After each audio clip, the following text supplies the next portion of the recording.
Bonjour à toutes, j'espère que vous allez bien.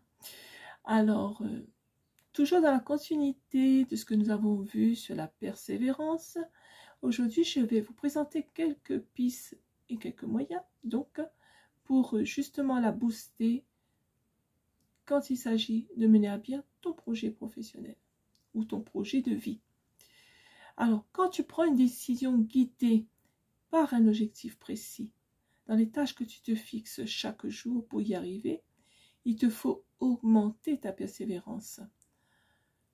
Alors, pour cela, il existe quelques moyens à appliquer tout simples, mais qui demandent quand même de la patience. Voilà.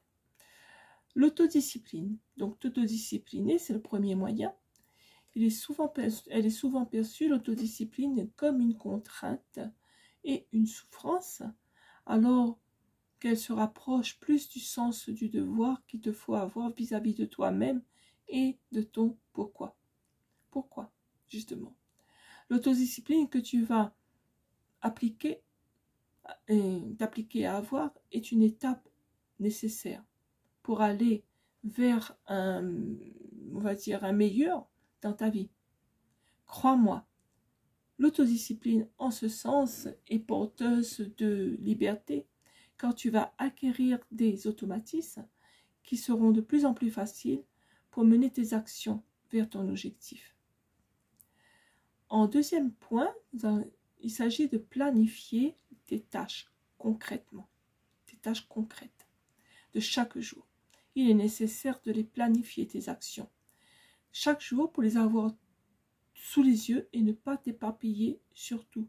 Donc, si tu peux t'acheter un petit agenda ou avoir un petit cahier où chaque jour, dès le matin, tu notes tout ce que tu veux faire, ce serait bien. Ce que tu vas accomplir aujourd'hui, par exemple, et demain, pour demain, voilà, de manière à chacune des tâches accomplies, tu le barres et tu passes ensuite à la suivante. C'est très simple, mais parfois paraît compliqué.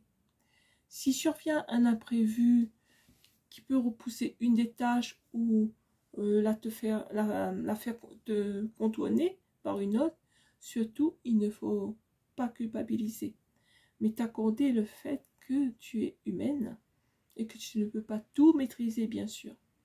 Bien que tu peux, en te planifiant ces tâches, poser un cadre de tes actions. Voilà. En 3, donc, t'entourer de moins de tentations possibles. Toutes ces tentations qui peuvent survenir parce que ton esprit va aller en s'éparpillant.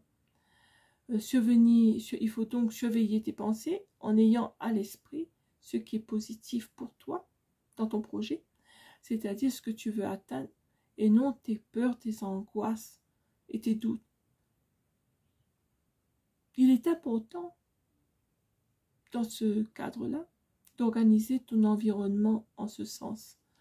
Par exemple, en éloignant de toi la tentation d'aller surfer des heures sur les réseaux sociaux, en éloignant de toi la tentation d'aller regarder des films, des séries, alors que tu sais que tu as des tâches à accomplir. Tout cela, ça peut te détourner de ton activité.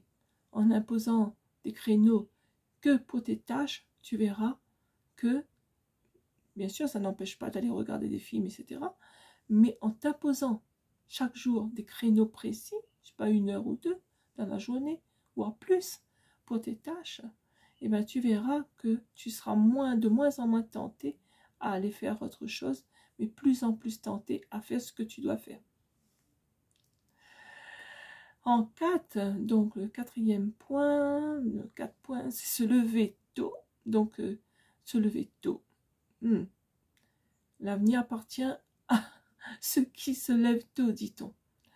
En effet, il faut te dire qu'après une nuit de sommeil bien tranquille, bien reposée, ton esprit est plus apte à agir, donc pleinement chargé en volonté. De là va découlent tes rituels matinaux que tu vas mettre en place, tes décisions claires de ta journée, ta persévérance à les réaliser Et ainsi, de cela va découler, cela va renforcer ton autodiscipline plutôt. En 5, on va dire, après s'être levé tôt, pratiquer une routine matinale.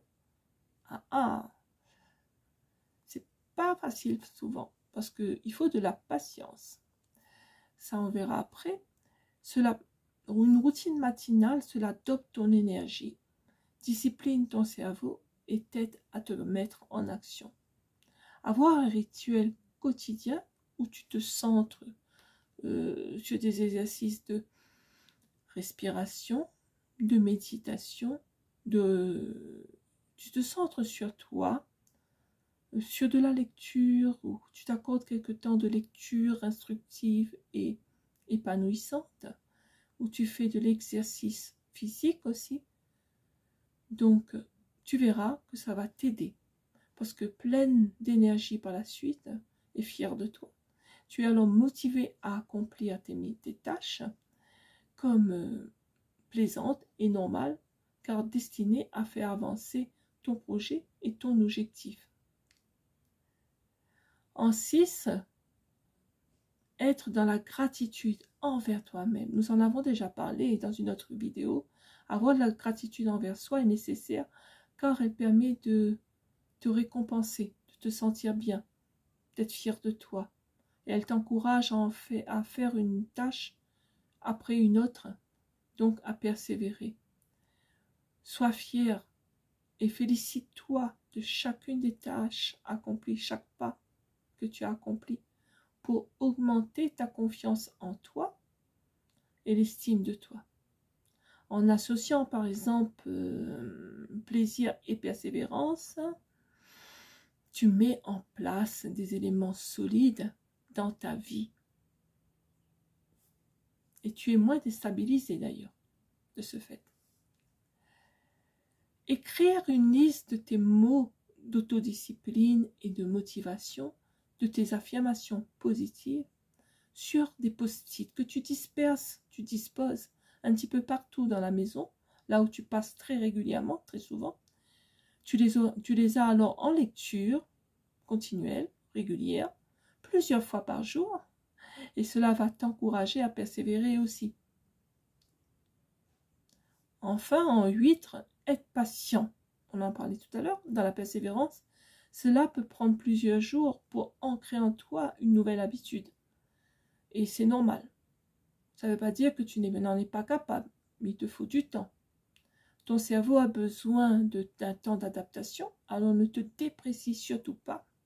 Et ne te décourage pas si tu as fait une entorse, si tu as faibli. Le tout, c'est de recommencer, de répéter, jusqu'à ce que cela devienne automatique à appliquer. Voilà mes amis, ces quelques pistes qui sont complémentaires que je vous propose par rapport à la persévérance.